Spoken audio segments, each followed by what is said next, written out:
Bismillahirrahmanirrahim. Assalamualaikum warahmatullahi wabarakatuh. Alhamdulillahirabbil alamin. Walladzi arsala rasulahu bil huda wa dinil haqq liyudhhirahu 'ala dini kulli.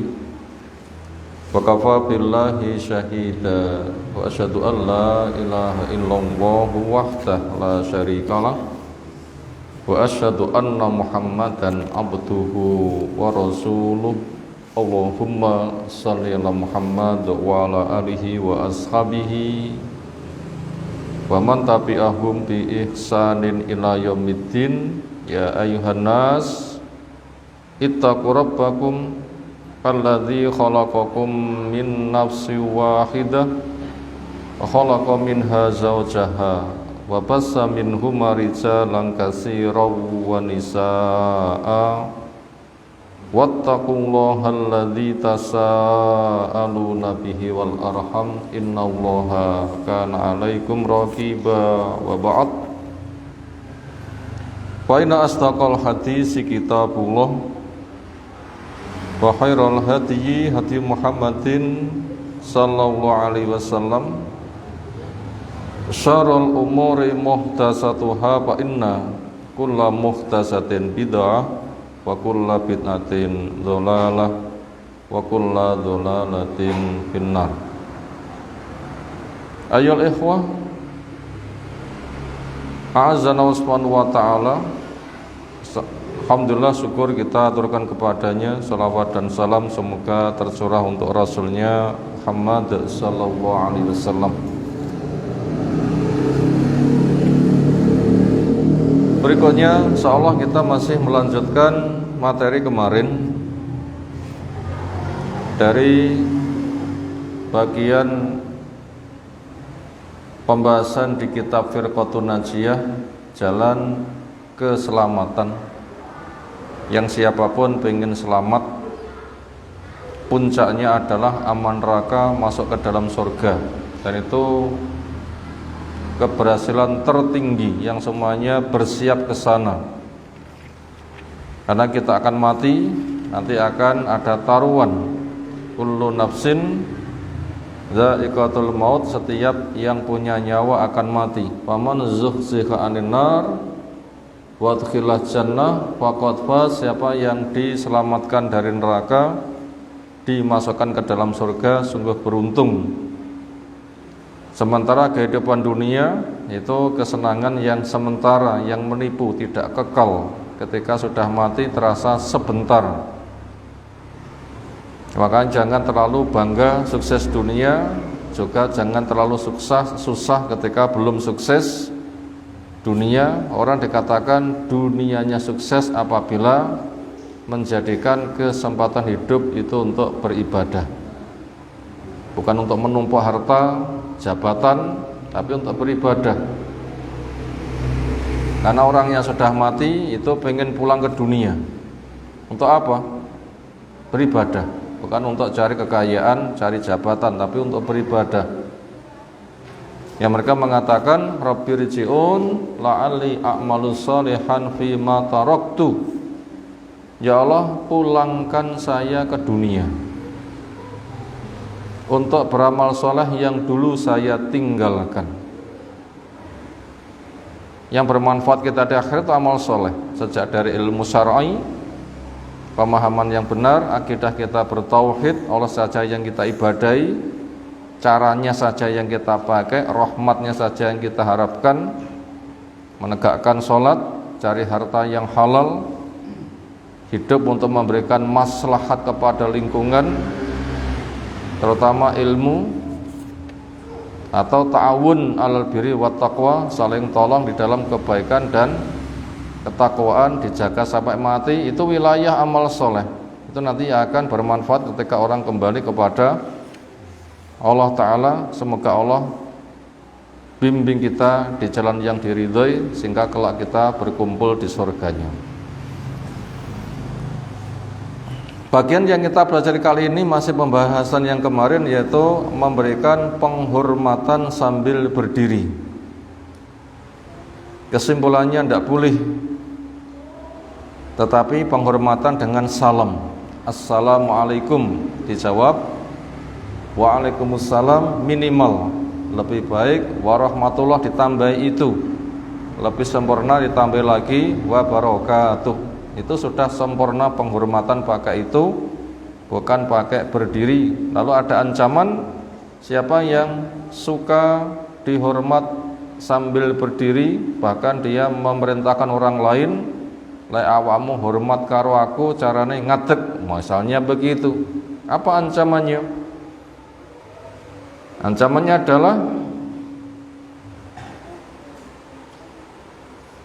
man ahabba ayyatamassalan nasul qiyaman falyatabawa maq'adahu minan nar. Siapa yang suka manusia mewujudkan penghormatannya sambil berdiri, silahkan dia menempati tempat duduknya, tempat tinggalnya di neraka. Sahih rawahu Ahmad. Sekarang kita masuk pada poin yang keempat. Katsiran manakunu fi majlisin, sering terjadi ketika kita sedang duduk bareng di sebuah majelis. Fayadkhulu al-ghaniyyu fayaqumu lahun nas, lalu ada orang kaya masuk, lalu manusia menghormatinya sambil berdiri. Sering dijumpai. Wayadkhulu al-faqir fala yaqumu lahu ahadun, sementara ketika yang masuk itu orang fakir, enggak ada satupun yang menghormat sambil berdiri. Ponan numpak sepeda sing digawa akeh, yang setire enek, nek andange enek, kok bapake mancal, sitok ngamplok pake, nek mburi anak ibuke gendong bayi susuane, ke hamil pisan. Ini kira-kira langsung dihormat sambil berdiri apa wis renenah kuwi? Sing pundi kira-kira?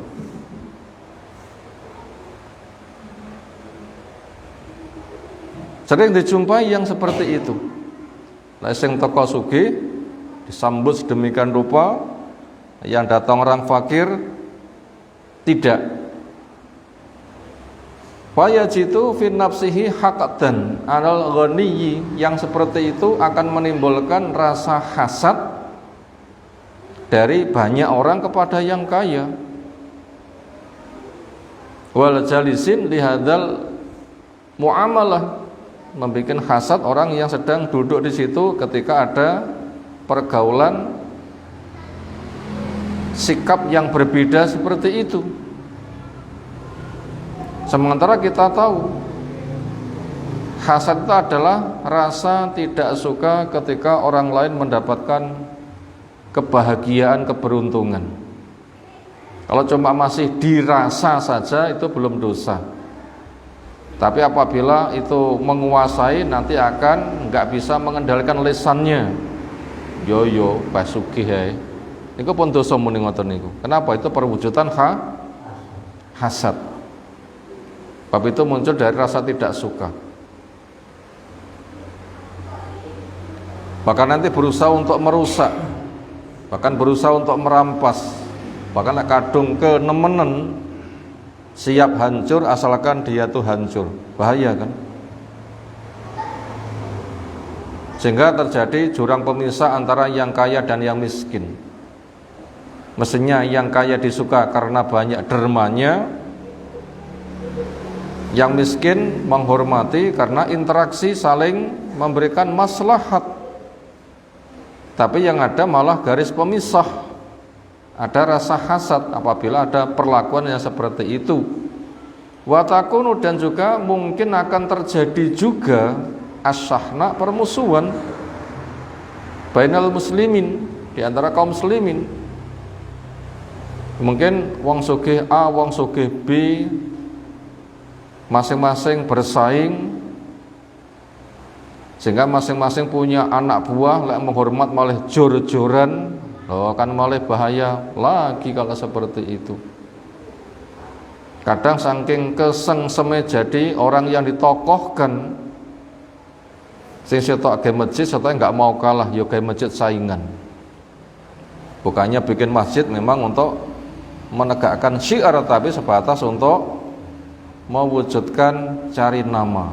Tapi sugih ben dihormat, berbagai macam cara ditempuh. Ini kan bahaya, ada syahna, ada persaingan, ada permusuhan. Yang itu alati nah Islamu anha, Islam melarang yang seperti itu. Wa kana sababuha al-qiyam, itu semua sebabnya adalah karena perlakuan yang berbeda ketika sing datang wong hebat dihormat sambil berdiri. Waqad yakunu hadzal fakir alladzi la yakumun nas, dan mungkin saja si fakir, walaupun manusia tidak menghormat dia sambil berdiri, bisa jadi afdalu indallah min dalikal ghani al muqamalahu, malah lebih mulia di sisi Allah daripada wong sugih yang dihormat sambil berdiri. Kenapa kok begitu? Karena nilai kehormatan makhluk di depan Allah itu bukan harta. Masalahnya sak sugih kaya ngopo di depan Allah termasuk miskin apa nggih sugih? Sak sugih kaya ngopo? Kabeh makhluk mengatakan peh nopo? Sugih. Di depan Allah sugih napa tetap miskin? Tetap miskin. Sekarang kita sampaikan, jangan sampai kita terbawa oleh hormat gara-gara kaya. Bila kita membaca di hadis-hadis di Arba'in Nawawi, atau mungkin juga di Riyadhus Shalihin, atau juga yang lain, di sana ada hadis qudsi. Ya Allah memanggil, ya ibadi, lau anna awwalakum wa akhirakum wa insakum wa jinnakum qamu fi sa'idin wahidin fayas'aluni fa'ataitu kulla wahidatin mas ala tahu ma naqasa dzalika mindi illa kama yang kusu al mihyatu idza udkhila al bahra. Wahai hambaku, andaikan manusia dari kamu sejak awal sampai akhir, jinnya juga awal sampai akhir, pinten manusia awal nganti akhir jumlahe? Saiki urip bareng pinten jumlahe? Wonten 7 miliar nggih. Sing pun mati pinten? Generasi ke depan pinten? Oneh jine pisan. Dimungkinkan jin itu malah luweh kathah ketimbang manusia. Karena jin itu ada pendamping manusia, jin pun juga ada pendampingi, kan malah berdamping-dampingan, bermata rantai. Nah seperti itu. Jumlahnya sangat banyak sekali, kita nggak bisa menghitung. Lalu semua berkumpul di tempat yang sama dan meminta sak kayangi. Napa sak kayangi niku?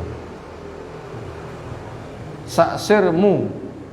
Nek kita sami dipun paring ajeng jembar ngoten kok nyuwun napa?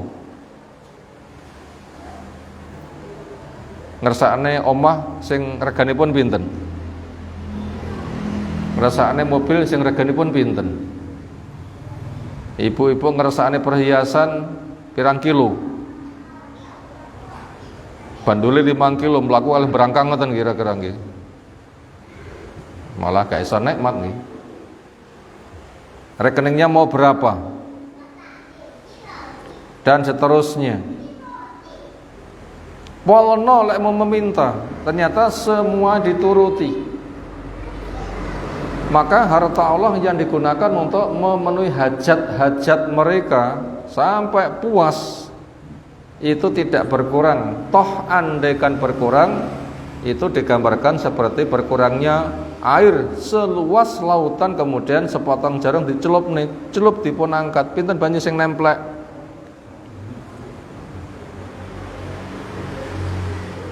Itu maha kayanya Allah, dan sedikitnya apa yang dimanfaatkan makhluk saking cilike. Lek kabeh makhluk kaya ngono, wong sitok mek kaya napa kira-kira? Maka juga ada ungkapan yang lain, andaikan dunia bersama isinya, nilainya di depan Allah Ta'ala masih seharga selembar sayap nyamuk, panjenengan dipun caosi hadiah napa sayap nyamuk temel napa? Malah kesedot irung gebres-gebres ngoten niki. Andaikan masih seharga itu di depan Allah, masih seharga itu di depan Allah, maka orang kafir itu enggak sempat minum walaupun hanya satu teguk. Orang kafir enggak sempat minum walaupun hanya satu teguk. Ini menunjukkan saking kecilnya harta dunia di depan Allah Subhanahu wa ta'ala. Itu amat sangat kecil sekali. Nah, begitulah keterangan yang Allah berikan kepada kita masalah nilai dunia.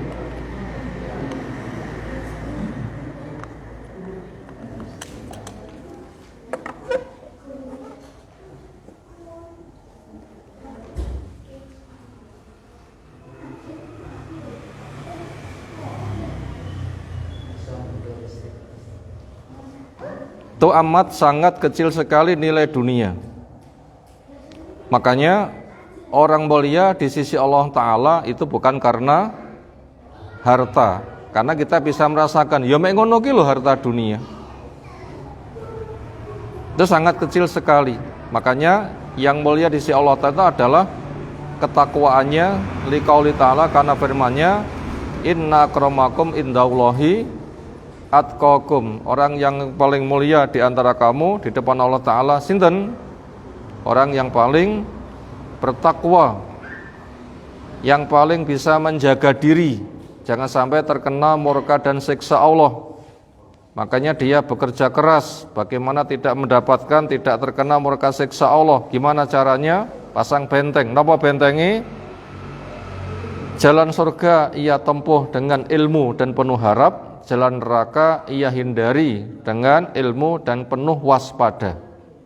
Berarti cari ilmu dulu, ilmu syar'i, sehingga akan kenal jalan surga dengan tauhid, dengan sholat, dengan beribadah yang benar, menyembah Allah pakai cara Allah, dikerjakan dengan harap-harap cemas, semoga diterima, dibesarkan pahala, dijaga, bisa menjadi bekal, menenteramkan jiwa, nanti mengantarkan mati husnul khotimah, diajarkan pada orang lain. Itu namanya menempuh jalan surga dengan penuh harap.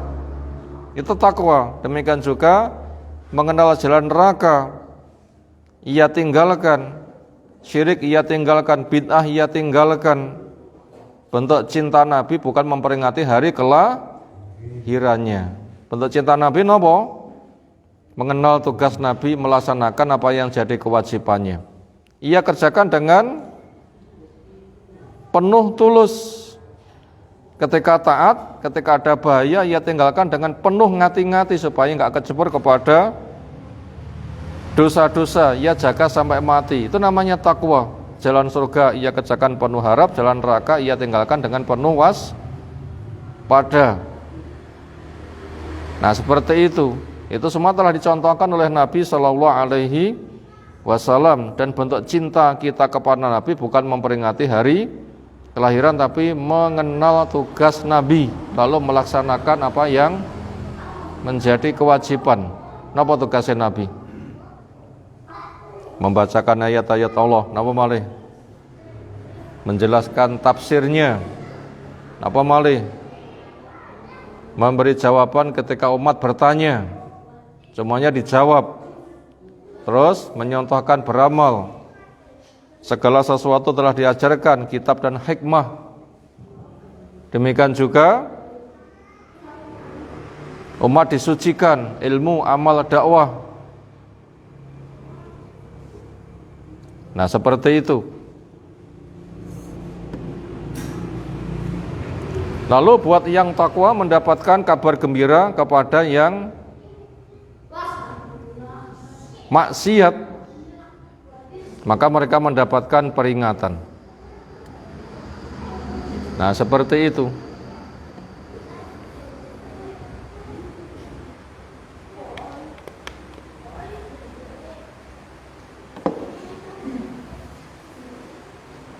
Itu bentuk cinta kita pada Nabi Sallallahu Alaihi Wasallam dengan mengenal tugasnya. Ketika sudah dikenali apa tugasnya, maka kita mewujudkan apa yang menjadi kewajiban diembankan kepada pundak kita semuanya. Apa kewajiban kita ketika kita mengenal tugasnya Nabi? Satu, mempelajari ilmunya. Kira-kira kita nganti mati sing dipun ulangi Nabi kita sangkut mempelajari kabeh napa dereng?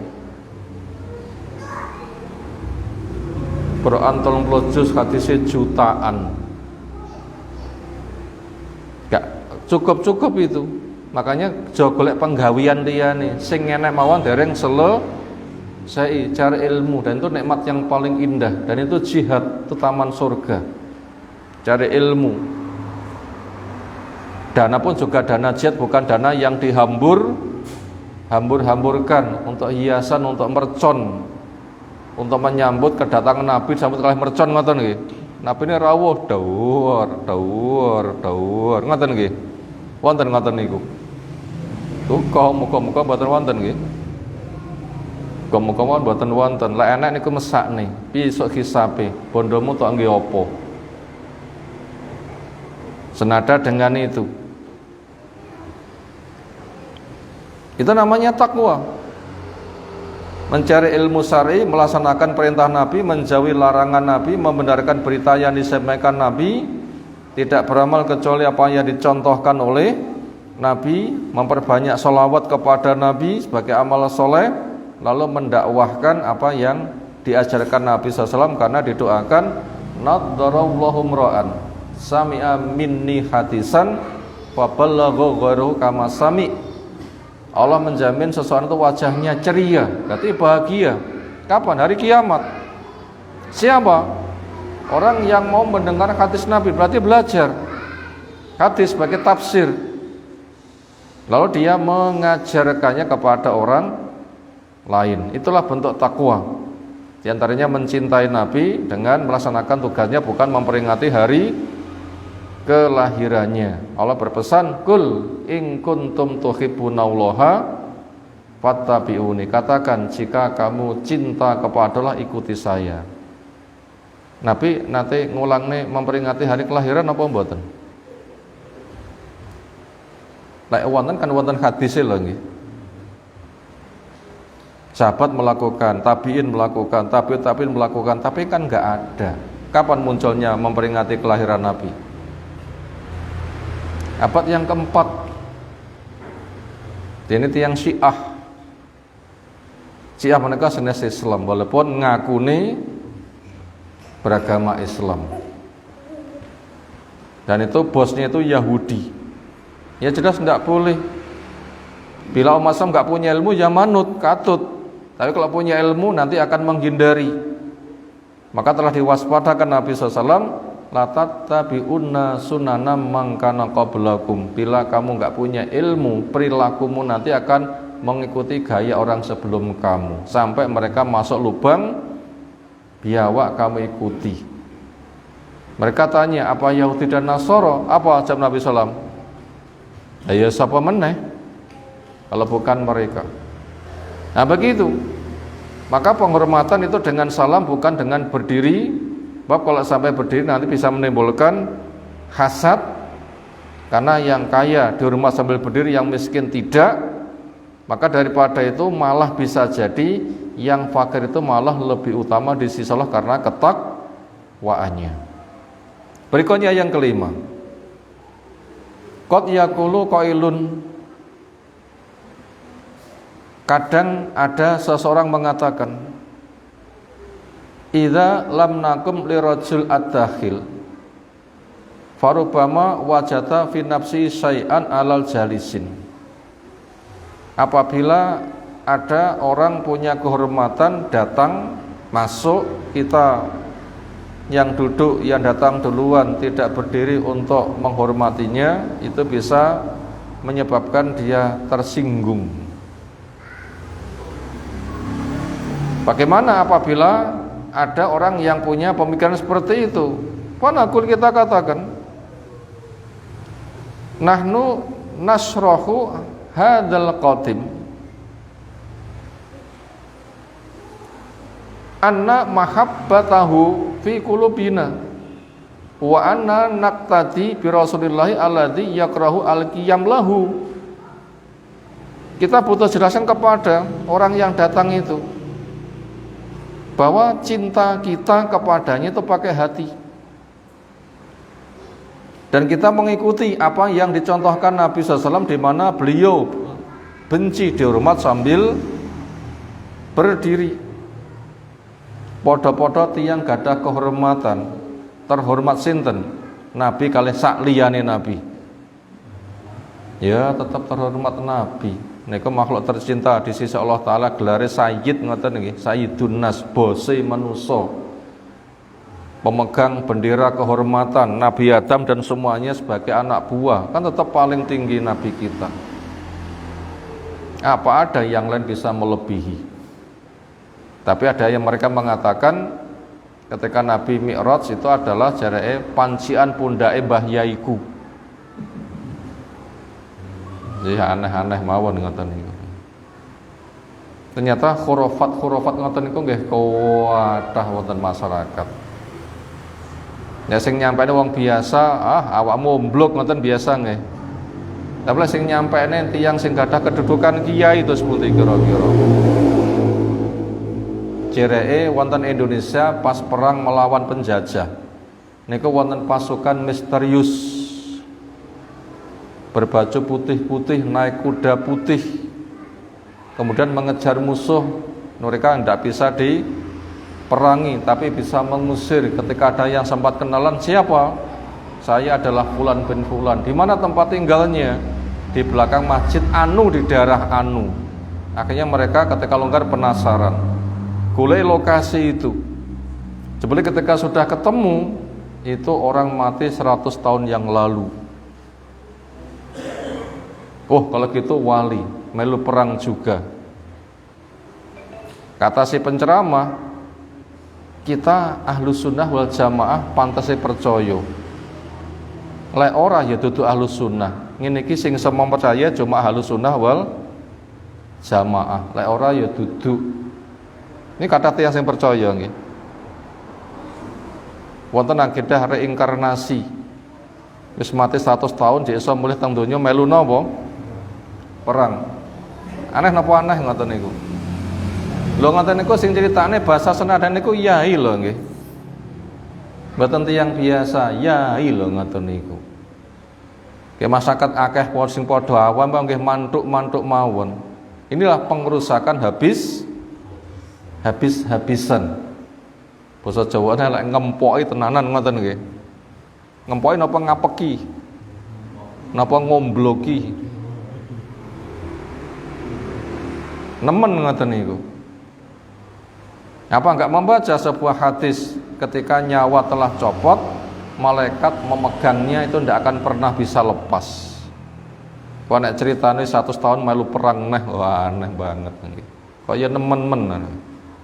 Semoga Allah memberikan hidayah kepada mereka. Semoga Allah mencerdaskan bangsa ini. Semoga akalnya bisa normal, bisa memahami agama dengan baik. Yang gaib itu pakai dalil bukan dengan khurafat. Makanya kita harus kenal, jangan sampai kita dibohongi. Jadi kita wajib jelaskan kepada orang tadi yang datang tadi, cinta itu di hati kita dan kita mengikuti Nabi, di mana Nabi tidak suka dihormat sambil berdiri.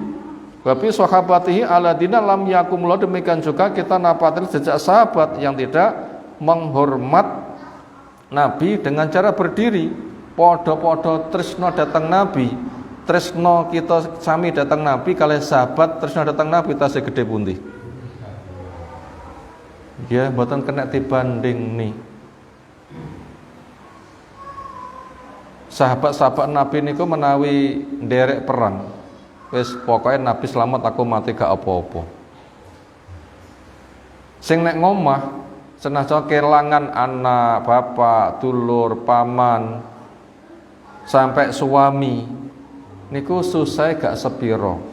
Pokok Nabi sik seget bugar, sing liyane mati gak apa-apa. Loh nganti ngoten niku termasuk ibu-ibu lho niki. Nabi sallam niku ari kala Ramadan mboten nate ajak-ajak traweh. Mek tiyang ngeruh niku melu-melu terus padha crita, ra kena dimpet. Nek rata-rata wonten masyarakat terus pundi? Malam pertama full, kedua cik full, ketiga cik lumayan, keempat mengalami kemajuan. Nganti karek selarik karena imami ngoten nggih. Kadang selarik mboten bek napa mengalami kemajuan. Maju ngarep entek. Ati wong entek. Ya jauh. Sama Nabi SAW tidak keluar untuk memberitahu ini tidak wajib. Lek ajeng nanti dianggap wajib. Jadi mereka itu nggak pernah diuju-uju. Mereka itu sudah demikian rupa. Kenapa? Sangat cinta kepada Nabi. Nabi ngajik itu sudah dianggap wajib. Ini sama mereka malah kadang dintai lagi. Piye ceritane laki-laki salat jamaah wajib. Lah Nabi dhewe ngongkon wong kon adzan, ngongkon wong kon ngimami, Nabi malah kluyuran. Ngoten nggih bahasane nggih. Nemen tak ngentai lho nggih. Ngongkon wong kon adzan, ngongkon wong kon dadi imam. Ngancam-ngancam lek ra jamaah pedi bong. Nabi malah kluyuran rono rene, ya Allah. Nabi malah tintai pol-polan seperti itu. Bagaimana orang mengatakan seperti itu, mengatasnamakan cinta pada Nabi? Apa yang dicintai? Kan bahaya sekali omongan seperti itu.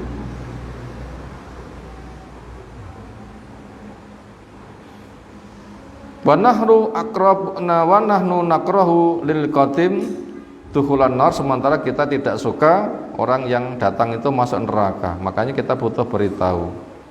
Kami tidak menghormatmu dengan berdiri, bukan kami tidak menghargaimu. Kami sangat mencintaimu karena Allah, asalkan kau lurus.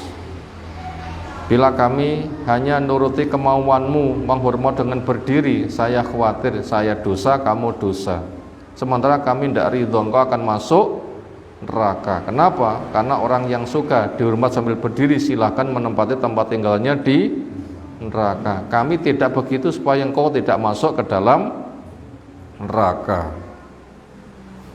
Berikutnya nomor 6, qad tasma'u min ba'dil masayikh. Barangkali di antara kita ada yang mendengar sebagian tokoh yang promosi yaqulun, mereka mengatakan inna Hasan syaira Rasul, bahasanya Hasan bin Sabit mboten salah nami ini, penyairnya Rasul sallallahu alaihi wasallam. Napa manane penyair? Tukang nyanyi menghibur Nabi ngoten nggih? Bukan. Napa maksudnya penyair Nabi? Di antaranya itu ketika orang kafir nyerang Islam menggunakan syair, wonten umat Islam yang diperintahkan menggubah untuk didindangkan untuk nyerang kepada mereka. Senada dengan itu, nah, apabila ada ungkapan syair itu indah, niku ketika disebarkan, orang itu suka menikmati keindahan gubahan syair, sehingga mereka tidak menikmati susunan bahasa yang indah, tapi juga akan menyelami maknanya. Ternyata isinya untuk membantah kepada orang kafir. Bukan Nabi menika butuh hiburan, wonten sing nyanyi, wonten senes lho nggih. Jangan salah paham makna penyair Nabi sallallahu alaihi wasallam. Nah, orang tadi mengatakan, katanya penyair Nabi itu ada yang mengatakan qiyamul aziz alayya fardun, memberikan penghormatan kepada orang yang punya kedudukan buat kita itu hukumnya wajib. Ini jarake kata penyair Nabi. Terus pun dinilai ungkapan ini, fahadha ghairu sahih, ini tidak sahih. Wa qad ahsana qaula tilmidhi Ibnu Battah Al-Hambali, sungguh alangkah indah ucapan muridnya Ibnu Battah Al-Hambali, mengatakan apa? Wa idza sahhat al-dhamair minna iktafaina anut iba al-ajsama la tukallif akhaka ayyatalaqqa ka bima yastakhilu fika al-harama kuluna wasikun biwud musafihi fafima in zi'ajuna wa alama. Apabila nurani seseorang itu sehat, maka cukuplah cinta itu sebagaimana contoh dengan melakukan ketaatan, bukan memayahkan diri kita untuk berdiri memberikan penghormatan. Jangan kau bebani saudaramu ketika bertemu dengan suatu cara menyebabkan dia nanti akan masuk kepada perkara yang haram. Masing-masing dari kita itu sepakat untuk saling mencintai kepada sesama karena Allah. Lalu ketika orang itu dihormat dengan cara syar'i tidak berdiri, mengapa terjadi kegelisahan? Senada dengan itu, mana dari ungkapan untuk meluruskan itu juga diungkapkan dalam bentuk syair yang banyak dikembangkan di masyarakat supaya mereka yang membaca nanti bisa memahami isinya itu adalah nasihat kepada mereka. Demikian kelengkapan bab yang kemarin tentang hukum menghormat sambil berdiri. Ternyata telah kita urai kesimpulannya, Islam telah mencukupkan menghormat dengan salam bukan dengan cara berdiri. Ternyata menghormat dengan berdiri itu resikonya amat sangat bahaya. Judul berikutnya, Al-Qiyamu al-Matlub wal Masyru', berdiri yang dituntut dan disyariatkan. Lah enek wong teko butuh disambut sambil berdiri, itu untuk kepentingan apa saja. Lah enek wong teko disambut sambil berdiri dalam bentuk niatnya penghormatan, sudah jelas hukumnya, itu tidak boleh. Tapi ketika ada orang itu datang, yang duduk itu segera menyebut dengan berdiri, itu ada yang dibolehkan untuk urusan apa saja. Laqad waradat ahadisu sahihatun wa amalun minal as-sahabah tadullu ala jawazil qiyam ilal qadim. Ta'alau ma'ana linafhama hadil ahadis. Telah datang banyak hadis yang itu sahih dan juga amalan para sahabat yang itu memberikan petunjuk bolehnya ketika ada orang datang disambut sambil berdiri. Mari kita pahami bersama apa hadis-hadis itu. Yang pertama, karena ada Nabi SAW yakumu ila bintihi Fatimah idza dakhlat alaih. Adalah Nabi SAW ketika sang putri, anak perempuannya Fatimah datang, beliau menyambut sambil berdiri. Wa taqumu ilaihi idza dakhala alaihi. Demikian juga ketika Nabi yang akhirnya kesempatan yang rawuh ngunjungi anaknya, Fatimah pun juga segera menyambut sambil berdiri. Wa hadza jaizun wa matlub, ini boleh dan memang dianjurkan. Kenapa? Li'anahu qiyamun ila dhaif, itu berdiri untuk menyambut tamu, li mulaqatihi wa ikrami, untuk menyambut dan memberikan penghormatan. Sementara memberikan penghormatan kepada tamu itu hukumnya wajib, sebagaimana pesan Nabi SAW, man kana yu'minu billahi wal yawmil akhir falyukrim dhaifahu. Siapa yang beriman kepada Allah, iman kepada hari akhir, supaya memuliakan tamunya, muttafaq alaih. Wal qiyam yakunu min sahabil bait faqat, dan berdiri ini itu hanya tuan rumah ketika menyambut tamu. Yang pertama hadisnya. Yang kedua, Kumu ila sayyidikum. Itu pucuk pimpinanmu datang, berdirilah. Tolonglah. Muttafaq alaih. Wa fi riwayatin fanzilu. Pucuk pimpinanmu yang sedang datang, tolonglah. Turunkan dia dari kendaraan. Ada apa? Ini asbabun nuzulnya. Saya ringkas saja, enggak saya bacakan tulisan Arabnya, adalah dia namanya Sa'ad bin Mu'ad, pucuk pimpinan suku yang ada di Madinah, kalau tidak salah dari suku Khazraj, Aus atau Khazraj sekitar itu, di mana nadinya tangan ini keserempet panah yang dilesatkan oleh orang musyrik ketika mereka mengepung Madinah pada tahun 5 Hijriah, terjadi perang Ahzab. 10.000 pasukan Mekah dan sekutunya ngepung, nggak bisa masuk Madinah karena dipasang parit. Awamba jawru, lek pengen nang Madinah kudu mudhuk, begitu mudhuk langsung dipanai dari atas, nggak ada yang berani. Ada yang pernah mereka itu turun untuk duel, langsung dibabat Ali, mati mereka, sisanya lari kocar kacir.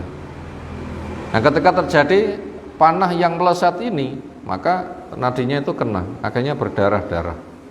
Akhirnya dia mengatakan, ya Allah, sekira perang belum selesai, jangan matikan saya supaya saya bisa berderma, saya berjuang di jalanmu. Tapi sekira perangnya sudah selesai, engkau matikan saya, ya monggo kerso, bahasa gampangnya begitu. Akhirnya ketika mereka mengepung 1 bulan gagal, ujung-ujungnya Allah hancurkan mereka dengan angin yang sangat kencang, dingin, porak-poranda. Persatuan mereka porak-poranda, nggak saling percaya satu dengan yang lain. Akhirnya mereka itu mulih. Maka tiba gilirannya malaikat memberitahu kepada Nabi, ayo terus Bani Quraidah mengkhianati. Akhirnya langsung dikepung. Beberapa waktu mereka bisa ditaklukkan. Yahudi Bani Quraidah itu punya ikatan kerjasama dengan sebuah suku yang dipimpin oleh Sa'ad bin Mu'ad tadi. Lek nganti berkhianat, itu pucuk pimpinannya akan menyelesaikan. Akhirnya diputuskan laki-laki dewasa jadi tentara, bunuh. Sisa perempuan anak-anak jual. Harta kekayaannya dirampas. Nah, ketika mereka sudah ditaklukkan, tinggal memutuskan. Di bawah pimpinan Nabi ketika mengepung benteng mereka, maka disilahkan untuk memutuskan pucuk pimpinannya mengadakan perjanjian dengan mereka. Akhirnya diberitahu, tolong Sa'ad bin Mu'ad diaturi datang ke sini untuk memberi keputusan. Akhirnya dia datang naik khimar dalam keadaan sakit. Makanya ketika beliau datang, Nabi SAW mengatakan, itu pimpinanmu datang sedang sakit, berada di kendaraan, sambutan tolongan turunkan dari kendaraan. Bapak wonge loro. Turunnya bukan menghormat tetapi membantu. Ya, berdirinya para sahabat itu membantu turunnya dia, bukan berdiri untuk menghormat. Itu kisahnya seperti itu. Yang ketiga, telah datang bahasanya seorang sahabat namanya Ka'b bin Malik. Ketika masuk ke masjid, sahabat sama duduk, maka seorang sahabat namanya Tolha langsung berdiri menyambut sambil berlari-lari untuk menyampaikan tobatnya dia sebagai memasukkan rasa bahagia kepada temannya, karena telah datang ayat, turun ayat bahasanya tobatnya diterima. Niki saya pun dawa niki lagi, kisah niki dawa. Di dalam kitab Taubat di Riyadhus Shalihin panjang sekali ini hadisnya. Kisahnya adalah ringkasnya, Ka'b bin Malik itu ketika perang Tabuk gak ketut tahun 9 Hijriah. Bukannya tidak pengen kaya piye gitu loh nggih. Aku sehat, sik enom, kendaraan aku kuat, cekatan. Lek ketika sebegitu aku mengejar gampang. Santailah, engko dhisik. Akhirnya engko dhisik ping pira ngoten nggih. Lama-lama pasukan sudah sampai tempat dia panggah engko dhisik, menyebabkan gak sida budal. Bukan karena pembangkangan.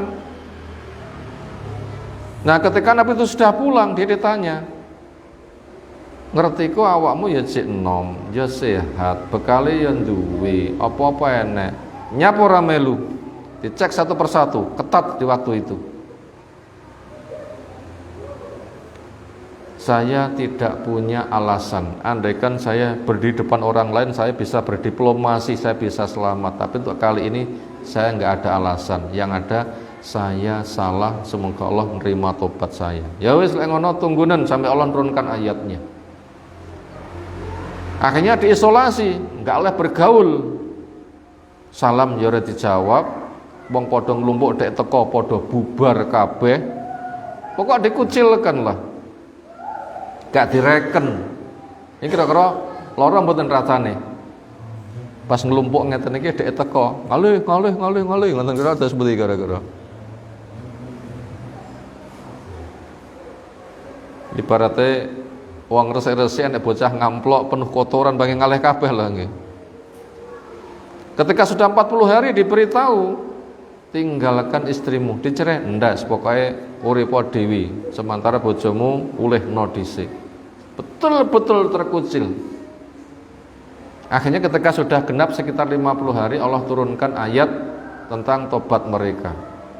Ketika dia datang ke masjid untuk sholat, sahabat ada yang sangat tanggap, pengen memasukkan rasa gembira. Langsung begitu ketok pedang direntok, ngadeg melayu menyampaikan kapan, wahai saudaraku, gembiralah kamu telah turun ayat tobatmu diterima. Itu hadis yang ketiga. Itu berdirinya bukan untuk menghormat, tapi untuk apa? Menyampaikan kabar gembira. Menyampaikan kabar gembira. Sahih. Itu berdiri yang boleh. Bukan untuk memberikan penghormatan, tetapi menyampaikan kabar gembira kepada orang yang tobatnya diterima. Lalu yang keempat, boleh berdiri ketika ada orang datang, yaitu mereka yang baru pulang dari safar jauh untuk menyambutnya. Begitu datang, teko, langsung ngadeg, dipeluknya sebagai ungkapan rasa kangen, itu boleh. Itu bukan penghormatan, tetapi mengungkapkan rasa kangennya. Berikutnya, kalau kita perinci, ternyata ada koma li dan koma ila, itu maknanya beda.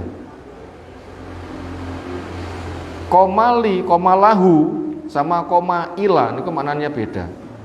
Lek koma lahu, itu maknanya berdiri memberikan penghormatan. Koma lahu, itu patokan kamus jadi kaidah. Lek koma ila, niku maknanya ada wong teko untuk ditolong, itu beda maknanya. Semisal kata raghiba an dan raghiba fi.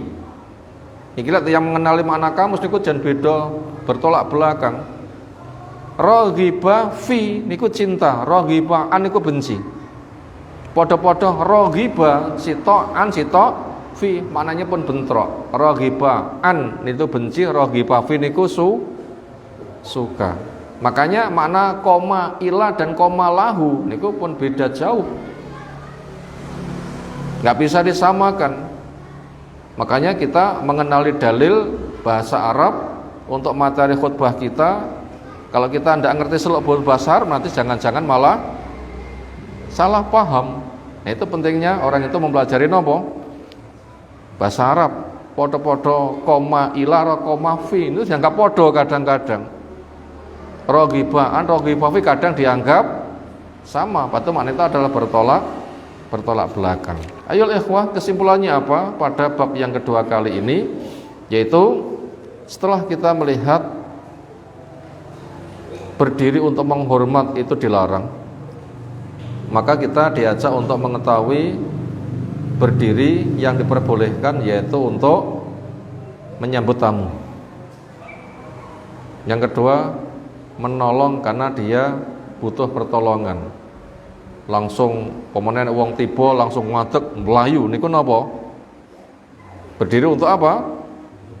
Menolong. Pertama untuk menyambut tamu, kedua untuk menolong, lalu yang ketiga untuk menyampaikan kabar gembira, lalu yang keempat untuk mengungkapkan kangen ketika lama berpisah karena dia safar jauh.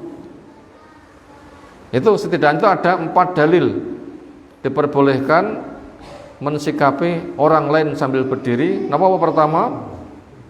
Menyambut tamu. 2, menolong orang yang butuh ditolong. Yang ketiga, menyampaikan kabar gembira. Yang keempat, gak betah cedok dulure teko ndang ngadeg serantal melayu untuk nopo? Salaman memeluknya. Senada dengan itu yang boleh yang seperti itu. Itu tidak ada unsur menghormat, tetapi sudah kita sampaikan. Kemudian yang terakhir, bahasanya koma lahu dan koma ilah itu maknanya sangat berbeda, maka supaya kita memahami seluk-beluk bahasa Arab. Demikian yang kita kaji malam hari ini. Untuk judul berikutnya seolah kita kaji waktu menyusul. Semoga apa yang telah kita pelajari Allah berikan ilmu bermanfaat untuk kita semuanya. Ada tanggapan silakan.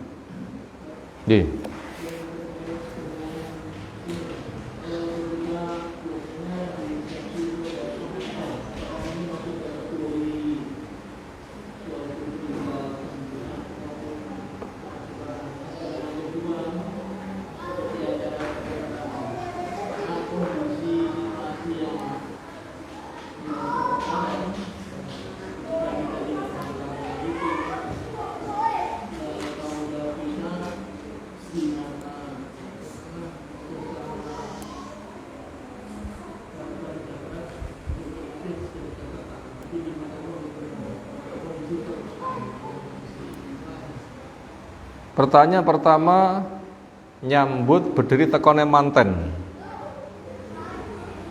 Lek mantene perjalanannya pun jauh, nang mobil gringgingen, begitu ngantek tiba nggih langsung disambut ngoten nggih. Ngoten nggih. Dawa perjalanan apa gringgingen, ngantek sempoyangan tiba nggih langsung disambut berdiri boleh.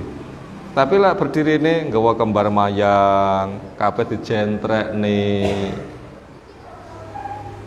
dilakokne bareng, diiring pore nggawe hadrah ngoten niku wae niku enggak masuk pada pembahasan. Makanya apabila kita mendatangi acara manten ngono kuwi ya nggih ndepipil nunggu nek pojokan mawon ra ketok la wayah ngaten ndrosen sik sermejo ngoten mawon. Enggak masuk pembahasan. Kecuali mantene lanang gringgingen kudu tiba itu baru boleh. Itu saja yang boleh lah nggih. Pernah bawa kembar mayang pisan, hadrah pisan, wais, bukan karu-karuan. Yang kedua, acara resmi, seolah ada pucuk pimpinan datang, semuanya dijentrek ini berdiri. Lalu bagaimana? Ya, itu juga termasuk masalah yang sedang dibahas. Masalah yang sedang dibahas termasuk dalam cakupan hadis. Kita yang sudah ngaji, semoga saja enggak terlibat. Lalu apabila kita diperankan lalu dalam keadaan terpaksa, akhirnya kita paham itu enggak benar. Cuma saya harus nahi mungkar, tapi nahi mungkar tidak boleh menimbulkan mungkar yang lebih bahaya. Ya akhirnya ya masuk kategori semoga saja lah itu masuk kategori terpaksa lah seperti itu. Kenapa? Tidak boleh nahi mungkar menimbulkan mungkar yang lebih besar. Sampai patung yang sedang mengelilingi Ka'bah niku jelas-jelas mungkar. Selama 13 tahun Nabi wonten Mekah nyentuh patung mboten? Ndak pernah nyentuh patung. Walaupun juga sholat di masjid nggak kesentuh. Kenapa? Belum waktunya. Kapan waktunya? Ketika di Madinah sudah 8 tahun orang Quraisy mengkhianati, baru ditaklukkan, jelas-jelas salah dan menguasai total, baru dibersihkan. Nah, itu sebagai pertimbangan langkah. Demikian wallahu alam. Apa lagi?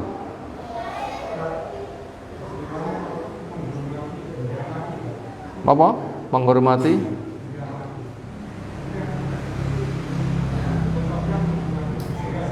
Oh, pun beda malih. Nika mboten menghormati benda mati ning sebatas napa nggih?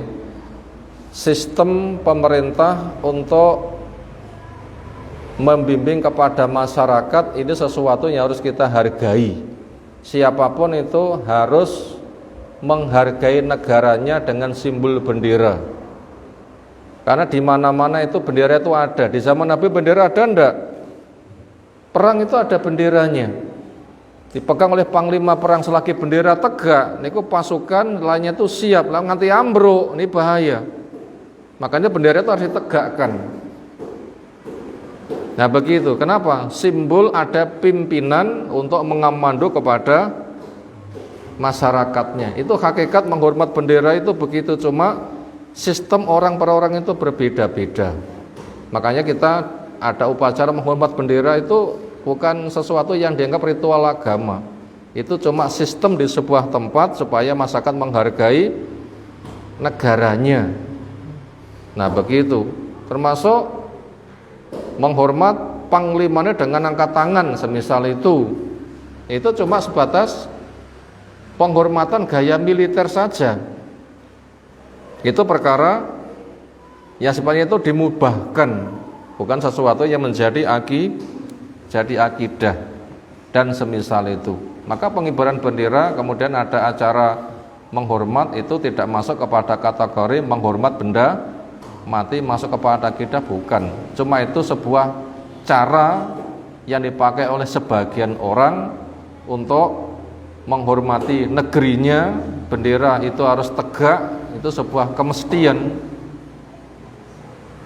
Cuma menggunakan kreasi masing-masing orang itu bisa berbeda-beda wallahu a'lam. Apalagi demikian, subhanakallahumma bihamdika asyhadu an la ilaha illa anta astaghfiruka wa atubu ilaik. Assalamualaikum warahmatullahi wabarakatuh.